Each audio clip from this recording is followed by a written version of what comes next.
every 2 months. Hopefully, we will continue this program to provide benefits to the wider community. And this webinar was attended by 108 participants who came from various universities, such as. Thank you. Assalamualaikum warahmatullahi wabarakatuh and good morning everyone. Waalaikumsalam warahmatullahi Thank you Dr. wabarakatuh. Chris. Yeah, thank you Sembilan Pemuda Indonesia. So they're all participants today. So today I would like to share about my experience and also knowledge about my topic. Let me share my screen here. Of Education, University Malaya. So today I would like to share about my experience, my knowledge to all the participants today, how we are develop digital education innovation, especially when we conduct research.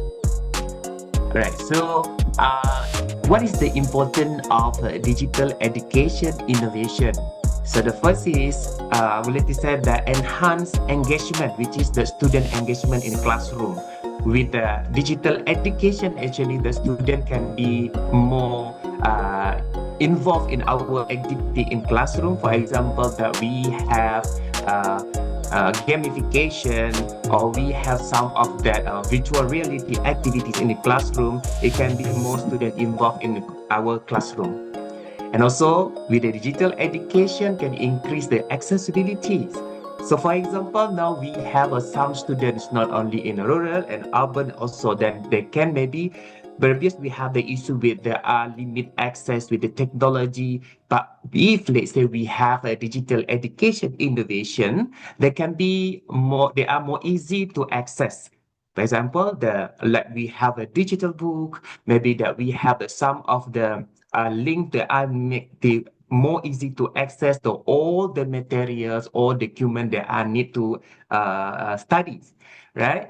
And with the digital education also can be support the personalized learning.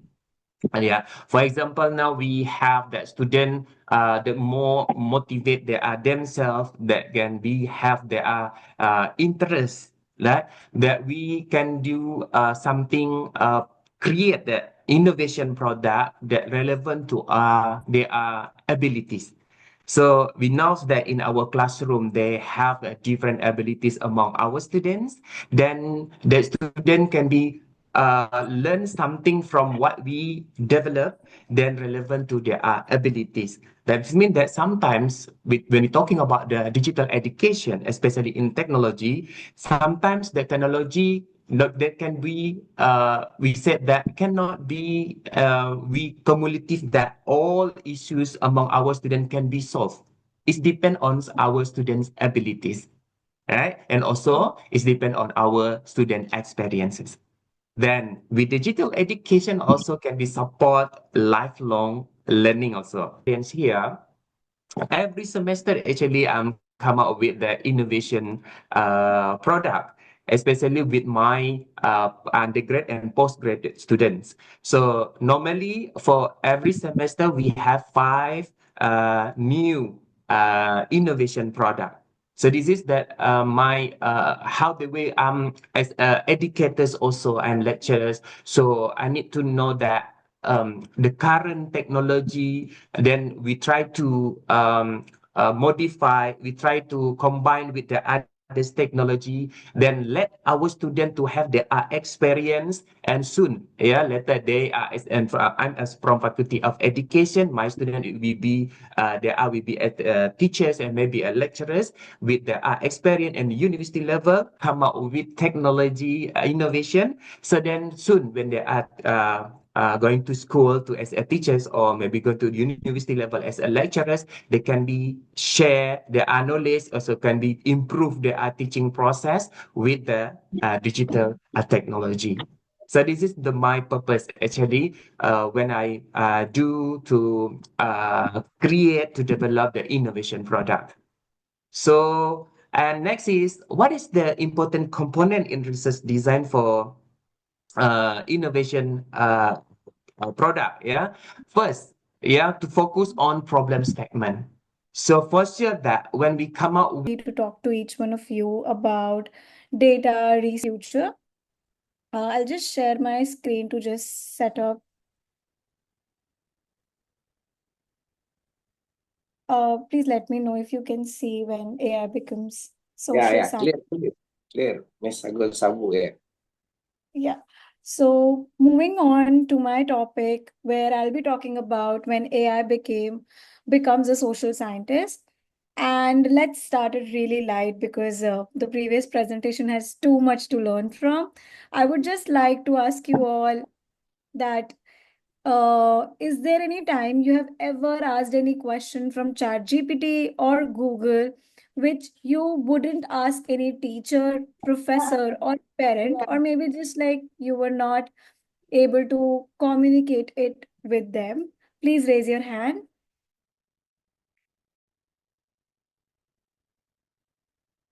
So right now, like with our secrets, with our problems, and many solutions, even our life decisions, we are relying on AI. We just go and just chat with ChatGPT. We use Google. We use Yeah, ChatGPT, AI good. platforms DeepSeek, yeah, okay. type that we have this problem. Can we solve it through this? We share all our issues. We take mental therapy. We take tuitions. We solve our homework, everything through that. So, what happens when we start trusting it to understand the entire societies? That's where we are going to talk about the world where AI became a social scientist. Most people picture AI crunching numbers or recommending movies, but today AI is interpreting human behavior, measuring inequality, analyzing behavior, and analyzing emotions, and even predicting whether a protest will happen or not. And here's the real twist: it's not learning through textbooks or interviews, it's learning from us. So today, let's ask, if AI is becoming a social scientist, what kind of society is it studying and what kind of teacher we are? Like anything which it is predicting, it's not on its own. It is getting all the data and everything from us. Whatever we type in, it is learning that and coming up with the solutions for us. So let's like a quick question for all of you, or like what's one superpower of a social scientist as a person or as someone who's into social studies or into social sciences? What do you think, like what does a social scientist does? What is the superpower? You guys can put in it in your chat and then we can move forward.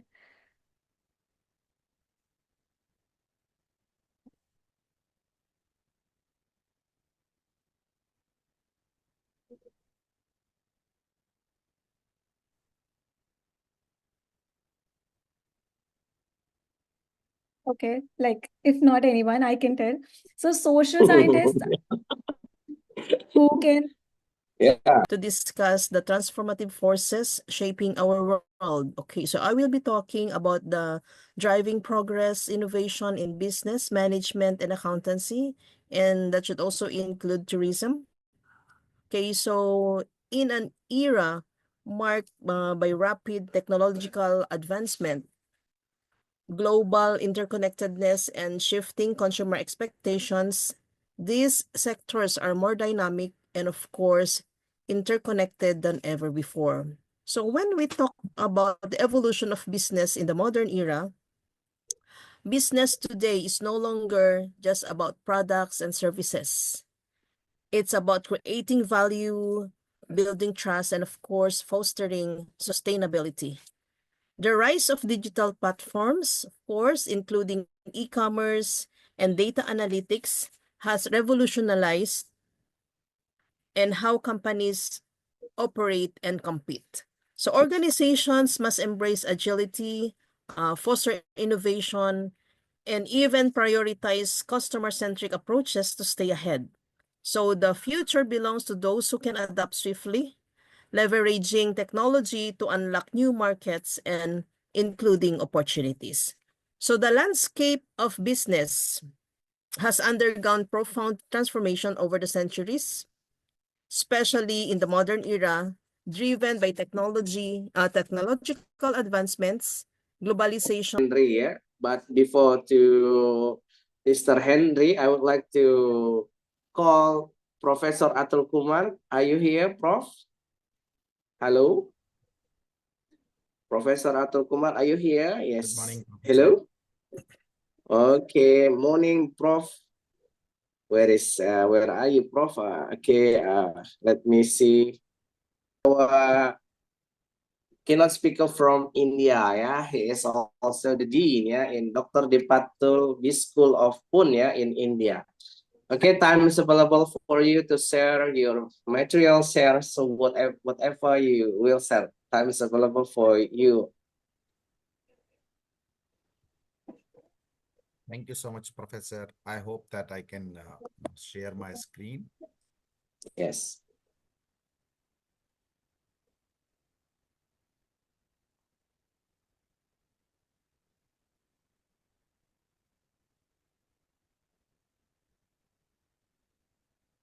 Okay, and I hope my screen is visible to everyone. The voice, can you up your voice more? Professor, I hope my screen is visible to you. Yeah, screen is visible. Your voice must be more. Okay, up your voice, Prof. Definitely, Okay. definitely, Professor. I Okay. will up my voice. Yeah. So, thank you. Thank you so much for Mhm. this wonderful opportunity to interact with all of you on this wonderful platform. So it's a good morning to everyone from India. Morning. And I'm Dr. Atul Kumar. Professor Mohammad Kristwan has introduced. I'm working as a dean at Timor. We have to accept the fact now AI has been entered in our life, whether it is a teacher or a student or even the other stakeholders in higher education. Their life is being affected by artificial intelligence. So now it's in our hand whether we want to leverage artificial intelligence, or if we will not leverage, we will be on roller coaster ride. AI is definitely going to revolutionize the entire education system. AI is now becoming the part of our daily lives in education, starting from generative AI, GPTs, whether it is Chat GPT or DeepSeek. Going ahead with this, there are a lot of tools which are available in artificial intelligence, especially in digital marketing. Shamras is there. In promotion, there is an active campaign. This is our last keynote speaker from Nigeria. Okay, from University of Leadership. There's a place forward for innovation. For organizational change, for example, it is basically the process of shifting from a current state